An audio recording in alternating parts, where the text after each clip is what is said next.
Seasons greetings. Welcome to SEAA-Sons. SEAA-Sons stands for Southeast Asian American Sons. This is the show for exploring the experiences of Southeast Asian Americans through the lens of two Southeast Asian American sons. My name is JN, also Jason, and my co-host is Yang Lore. Hey Yang, welcome back to another episode. So as we're recording this, it's still May, Asian Heritage Month, or all the various acronyms. How are you celebrating it, or how are you doing? Man, I used to celebrate A.A.A. Heritage Month quite a bit when I was an undergrad and even a graduate student, because I went to institutions where there were vibrant undergrad Asian American organization, as well as university centers on campus. Since I've been an instructor, especially here at UC Merced, we end our semester in early May, so we don't actually get a chance to really celebrate A.A.A. Heritage Month.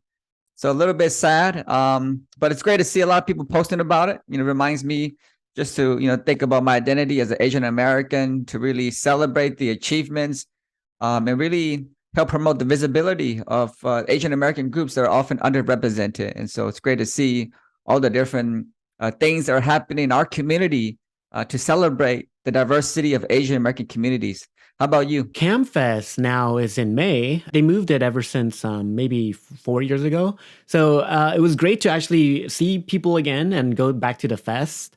And I actually, I'm involved with them throughout the year, but going to the festival is a unique experience because you're able to meet the filmmakers and the community and the people out there. Did you get a chance to watch any film this year? One that they played that I screened was Jeanette Lee Versus. She also is known as the Black Widow. She's the pool player from like the 90s who dominated the scene. I just saw that recently about her on an ESPN post. They actually had a post about her. I'm like, wow, I never knew about that. She calls it breaking balls, playing pool.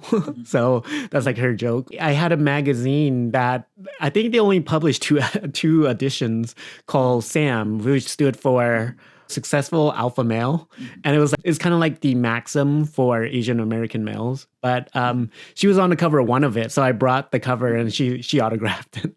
That's great though. It's A.A.A. Heritage Month. You went to CamFest.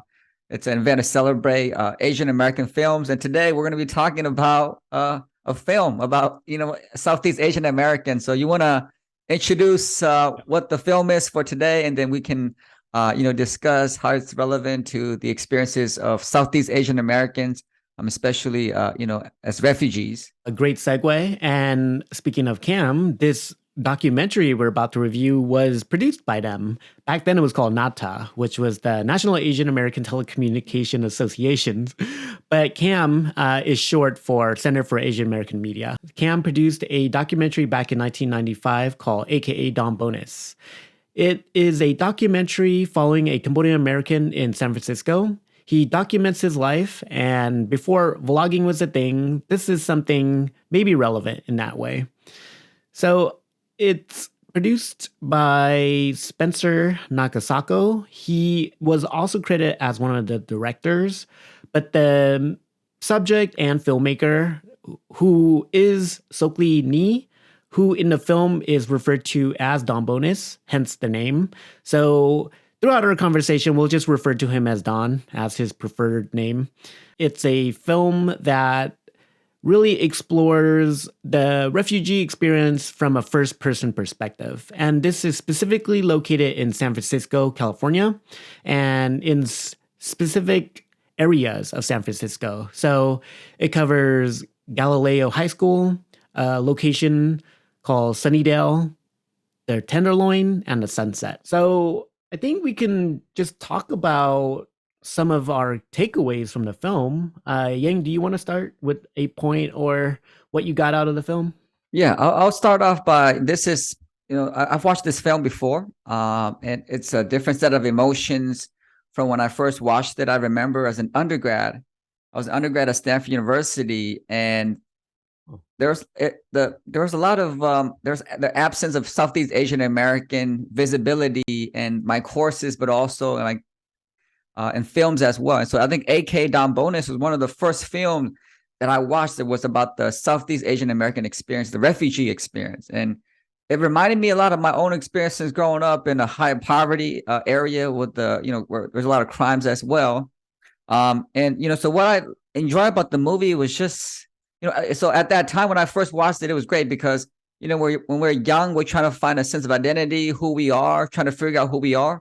So the film helped me to ground myself. I was at Stanford, and so it was hard to figure out, I identify as Asian Americans, but I feel like Asian American didn't fully capture my experiences as a refugees, as a poor Asian American. And I think A.K.A. Don Bonus was so uplifting to me because I was like, my experiences are represented. And so that was my emotion when I first watched the film. The second time around is much different. I'm much more established. I feel like I'm comfortable in my own skin. And so I watched it from a different perspective. And what I enjoy about the film is, last week, the previous episode, we read The Late Homecomer by A.K.A. Yang or A.K.A. Ya, and it was from the perspective of a female narrator telling the story of being a refugee and then coming to the U.S. and acclimating to life in the U.S. This is a film. And so when I think about the two different medium, with writing, people are able to make sense of their experiences at a later point in time. Whereas for the video, you actually get the raw emotions right away. And I think there's a lot of, I feel like different types of emotions throughout the course of the film.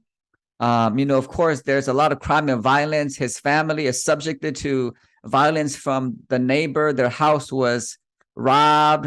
He talked about how his nephew was shot at. His brother had to move away from that area because it wasn't safe for him. And so there's a lot of just difficulties that the refugees have to deal with living in these high poverty communities. So I really appreciated just sensing the raw emotion. And even though the film is really about the narrator, he incorporates the different perspectives of different people in his life. So we know about the mother, who lives separately from the family with her partner in a different part of the city. We learn about the brother that runs away. He's part of a gang. He runs away because it's not safe.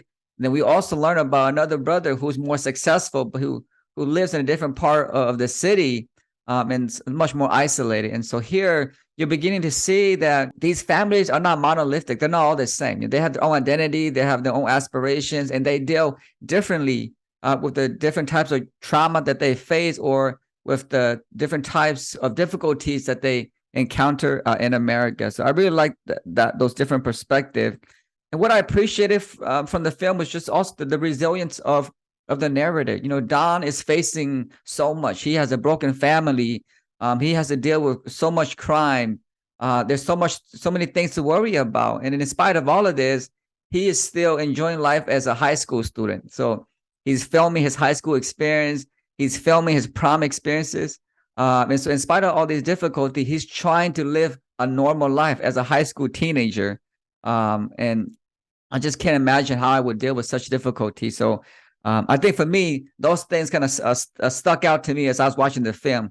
How about you, Jason? What are some of the key takeaways or things that you took away from watching this film? I agree with a lot of your points. It reminded me a lot of just growing up. For me, what stands out the most is just the technique. So the film, it's almost like a home movie because, when you watch home movies, it's just like one of your parents just pulling out the camera and just recording things happening. Almost like a vacation too, where, you just, you know it when you see it. It's just you're recording something that might seem mundane, but then there's something happening. And then, sometimes people are looking and they're like, what are you recording? And things like that. So, but it works as a film because I think Don had a specific story he wanted to tell. And I think it's a tribute to him maybe being a natural storyteller in that way, that he was narrating his life, but he was also documenting things that supported his life. So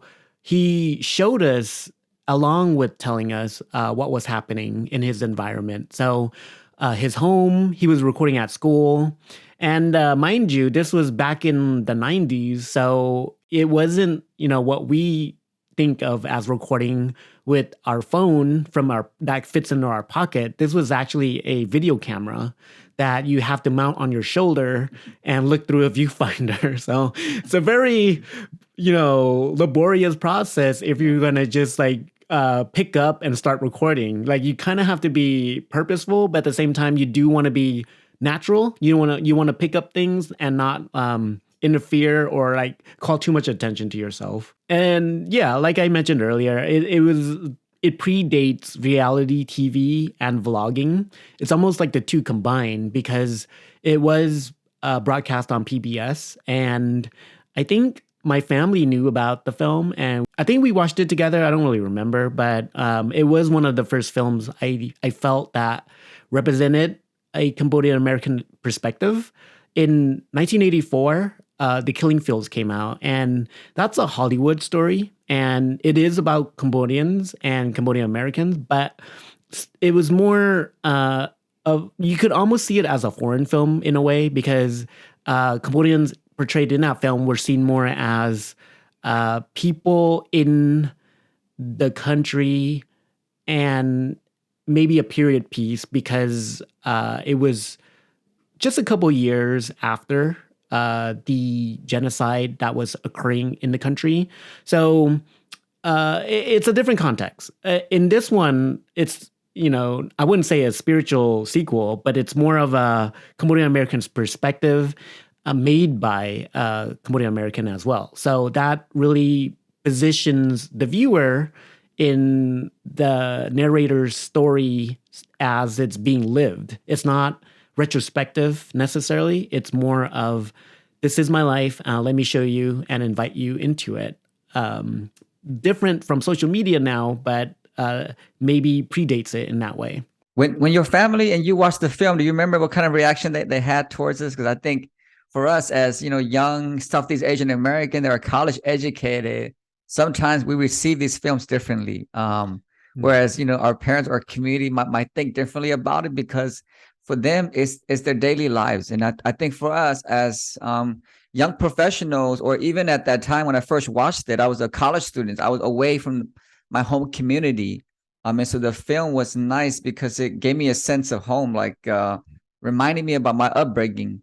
And so I'm always like wondering, like, how do people who live that on a daily basis, to them, like, it's life. And so like, why make a film about like routine things that happen on the daily basis? But for people like us who grew up in that kind of circumstances, but we're far removed now, it's not part of our daily lives. I think we have a different approach to it. We find it more meaningful. We find it valuable. But I do think that sometimes when you live it day to day, there's nothing significant about it. That's true. And I think what makes this story stand out as well was that it was one of the first times maybe people might have seen Cambodian Americans in general, like in person, so-called, because the population isn't very big and is very concentrated. So if it was broadcast, then this could have been the introduction to viewers of who Cambodian Americans are, or Cambodian people that came to this country as refugees. So I think some scenes that stand out are the Cambodian New Year tradition. So you see it in a garage. I don't know exactly where it was held. It was in San Francisco, and I think it was they rented out some space. But at least you saw some of the dance. You heard some of the music. So you got some cultural aspects in addition to the struggle they were facing when they came to this country. And the other part of that, you heard the Khmer language. Khmer is what Cambodians call themselves along with the language. So by hearing it and seeing some traditions, I think it makes it more normal or acceptable that there are other cultures here a lot in addition to the ones that have already been established. So I think my family, when they viewed it, I think they did get a sense of recognition, being able to be on screen, but also get their stories told in a way that is representative of who they are and their experience. Yeah. Did you guys watch it on PBS at that time, or was it just from a different? So. Yeah. Because I think that matters quite a bit, because when we see our people being represented on like regular TV, that's a big deal. Even if it's just like the regular experience, like things we see on a daily basis. but knowing that our experiences are now projected to the rest of the world, that can be a powerful moment, even for our parents, and especially for us, understanding how powerful TV is. Yeah, it's kind of funny too because I don't know if it's the same with other cultures, but for Cambodians, they were always they'll always nitpick something. It's just like, oh, that translation. It's like, oh yeah, no, it's like this. It's like it's like I thought it was fair. Everything seemed fine, but it's almost like beholders of the tradition or something. And on that note, so I feel like it does a great job of exposing us to certain aspects of Cambodian culture. Does a great job of capturing the difficult circumstances that refugees are often put under when they arrive in this country. San Francisco, the Tenderloin, it's a well-known area for high poverty, crimes, and drugs. And so you definitely see the family coping with that. What I thought was missing, but this is part of like a documentary first person, is that they can't go back and include clips or media about the history, because I think the history prior to America is so essential to understanding how the parents are coping and how potential trauma can be passed down onto their children. What are your thoughts about that? That we saw what's happened in America, but I just feel like that history, because of the particular format, it's a documentary, it's a first person documentary. So if Don doesn't talk about it, we don't have much knowledge about, like, why are Cambodians in America? Are they just like any other immigrant group? But they have a very unique history of escaping a particular violence, of escaping genocide. That's true. If it wasn't represented, it could just be because of the format and the style. So a lot of more educational documentaries, I think, include the things you mentioned as far as clips and interviews. However, with this format, it was definitely more of a youth piece. So I think the closest we get to that idea of the past is around halfway through to the film. I noted at 36 minutes, 30 seconds, Don interviews one of his brothers, I think, or maybe a different community member. But he talks about the truth. So he talks about Nixon's secret bombing in Cambodia.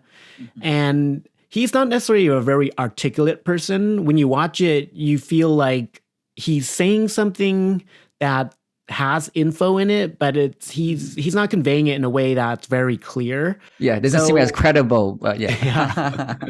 So it's like, who is this guy? We don't know who, but he's talking about the truth. And I think he's critical. I think he's critical. I feel like too often people take the mainstream narrative of what's happening here. He's actually being very critical of U.S. involvement in Southeast Asia. That's true. And it's a perspective from someone that was affected. So if people are looking for the truth, then it's going to come in different ways. It may not be from a textbook, and it may not be clean cut. It's going to be a little gritty, and you're going to have to dig through it. And I think it kind of represents that in a way as he's talking about it. And it's a good part in the film. I'm glad they included it because it's presented in a way that's very natural, because Don is, so if you haven't seen the film, Don is in an apartment with a group of people, and then he's just doing an impromptu interview, and he's just asking people their viewpoints about, their life. And the guy he interviews is funny because he's talking about reality. He specifically talks about reality, and then Don asks, what is reality? And he talks about it. That's a great, great section on like philosophical questions about what is real, what's reality. Yeah, and you know what? That's real. Actually, you have to sport your haircut throughout your day, and he talks about how a cheap haircut is gonna look cheap, but he ties it into something serious. And this goes to that point about credibility. Like, wait a minute, is he he's a silly guy or what? But it actually is a good point, and it's a valid point, because it is the past that we don't see much more in the film. So at least we get a glimpse of what it is. Especially immigrants, and then we're talking about refugees, is you have the responsibilities of an adult. You look after yourself. You gotta, for Don, he's mostly home by himself, and so you imagine he has to take on those responsibilities that are traditionally delegated to parents. But when your only parent is absent, you take a lot of those responsibilities, and trying to manage that with going to school is arduous. And folks in schools, they don't understand these obligations and responsibilities that children who are low income or children of refugees and immigrants have to carry. That leads to another point about you hear it in the movie about the system. So a lot of times you hear the term the system. And I think in this movie, it particularly pertains to certain aspects. So to me, it means school, police, and government.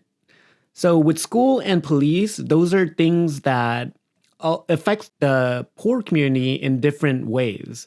So just like Yang's point with school, it's a matter of how do you maintain your grades if your life situation gets in the way.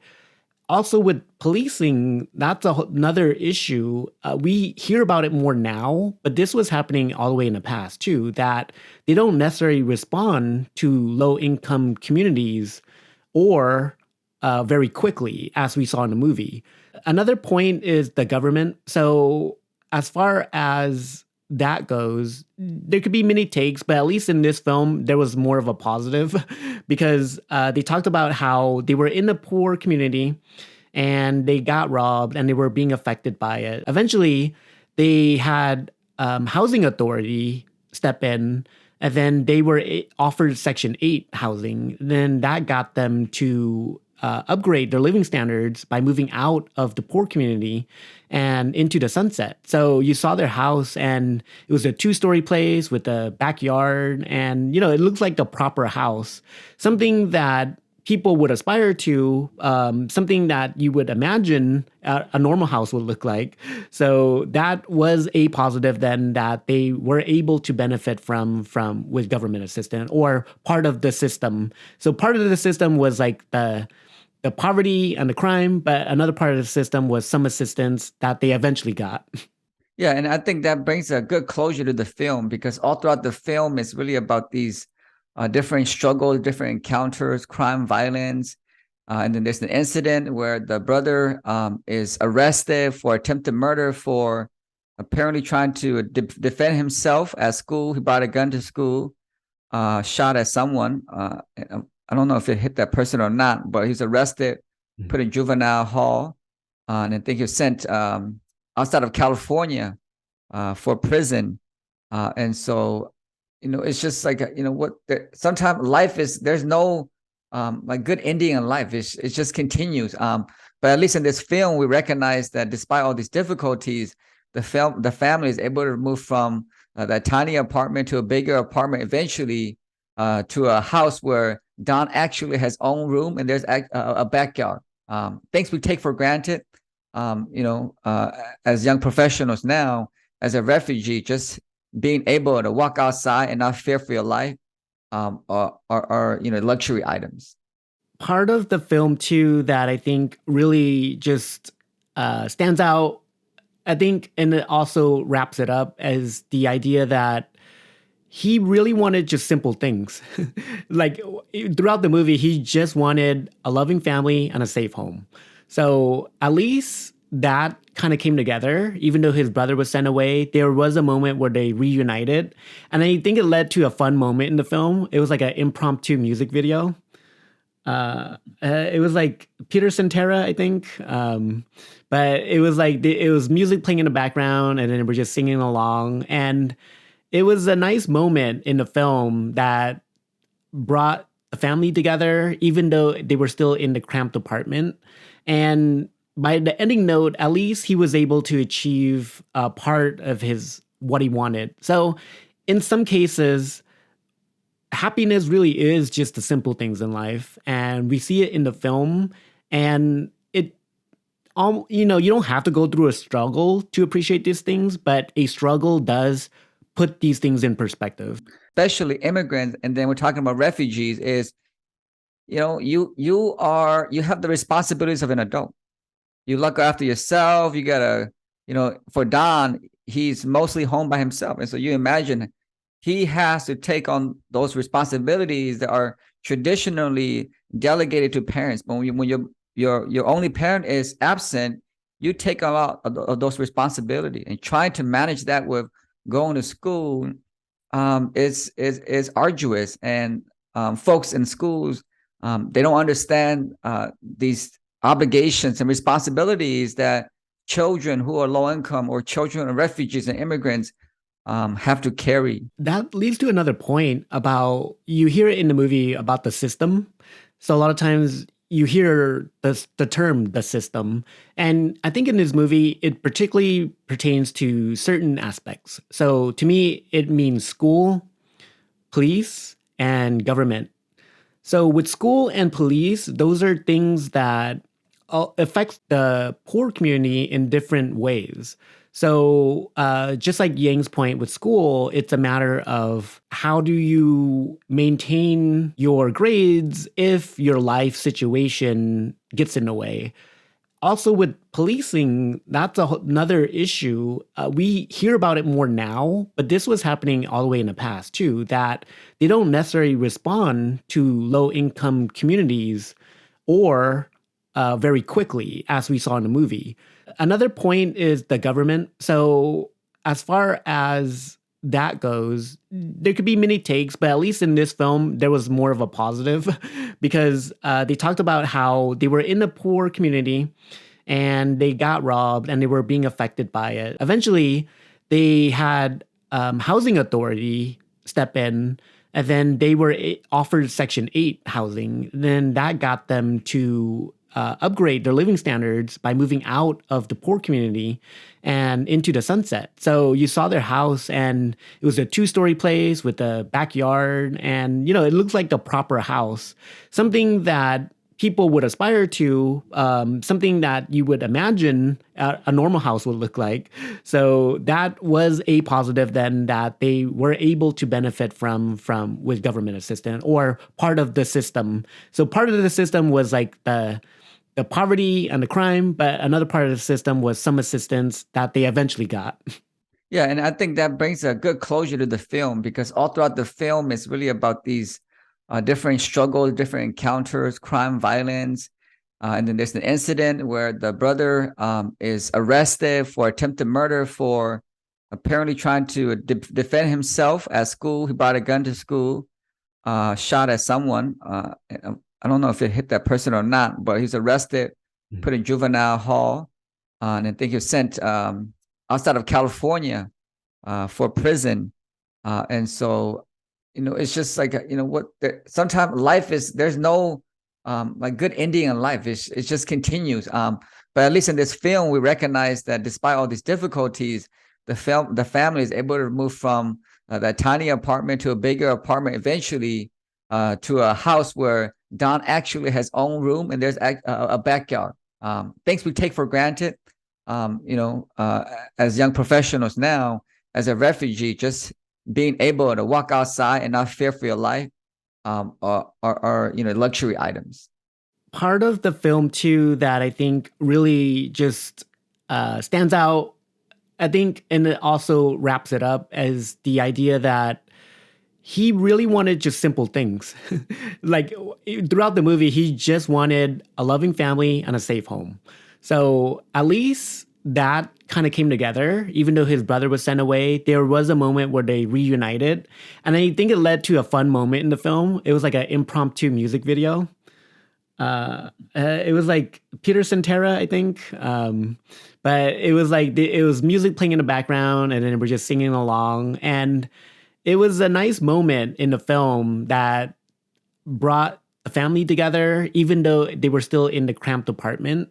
And by the ending note, at least he was able to achieve part of what he wanted. So in some cases, happiness really is just the simple things in life. And we see it in the film.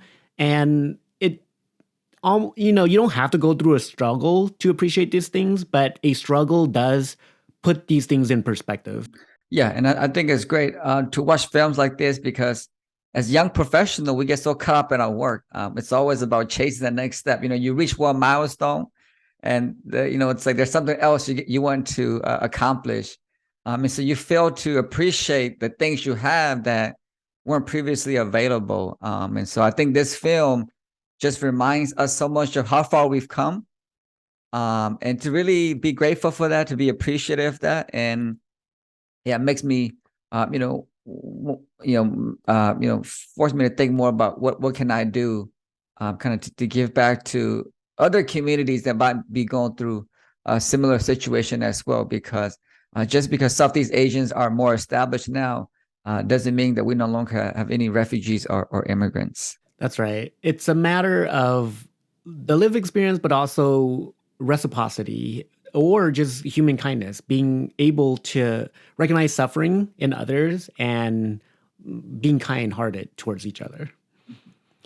Okay, so I think that leads us to our new rating system. This is a constantly developing system. So the current system I'll announce, and then we'll go with it, and then don't be surprised if there are changes later. So our current system is called SEAA-Sons rating. So we're gonna rate it based on if it's satisfying or lacking, and then assign a flavor to it. So Yang, do you want to go first? Different flavors are savory. That means that the movie has a substance. It's nourishing. It's inspiring.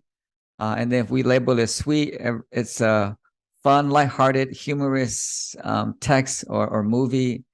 If it's bitter, then the text or the video we're talking about here is dramatic. It makes you feel like strong emotions of anger or sadness or sorrow. And if it has a sour taste, it's unpleasant or hostile. And then salty references, a movie or a book or a reading that's reactionary or polemic. And then bland, it has no flavor. I think it's very fulfilling of a film to understand the experiences of refugees as they seek integration into American society, and just how many obstacles they have to overcome, and how much hope you have to have in order to get through these difficulties. So I think it's satisfying film for anyone who wants to understand the lived experiences of refugees in this country, especially Southeast Asian refugees, in a city that has a lot of crime and violence. For the taste, I'm going to give it a savory. I think it has a lot of substance. It gives us a lot of information about the refugee experience. And I think being a refugee myself, as I mentioned previously, when I first saw this film, it was very inspirational to me. Seeing my experiences or the experiences of other Southeast Asian American refugees represented in film makes you feel like you're visible, makes you feel like you exist. So I think it's definitely savory. So I agree that it's both satisfying and savory. It shows and tells life of a refugee. It has good storytelling and pacing. You learn and are entertained at the same time. A lot of the content it develops. So as it's developing, you're invited and it feels lively. So it's not like you're being preached to. And so you're entertained, and it captures a moment in time.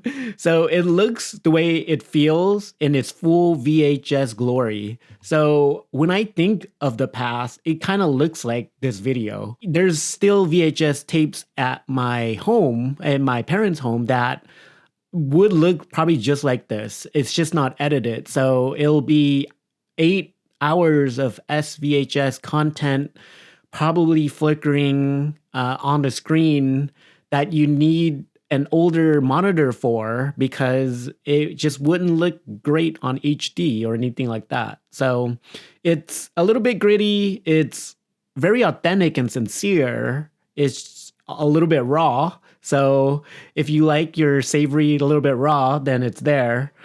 It's something you can learn from, and it's not too long either. So easy to watch. Have it on at some point. I think it's almost should be required for Asian American studies or specifically refugee experience, because at least it's a story told from the perspective of the person telling it versus anything, else that might come along in a different way. So authorship is very important. Great. So thank you for that assessment. And thank you all for listening. Be on the lookout for our next episode. It should be out within the next month or so. Until then, see you next time.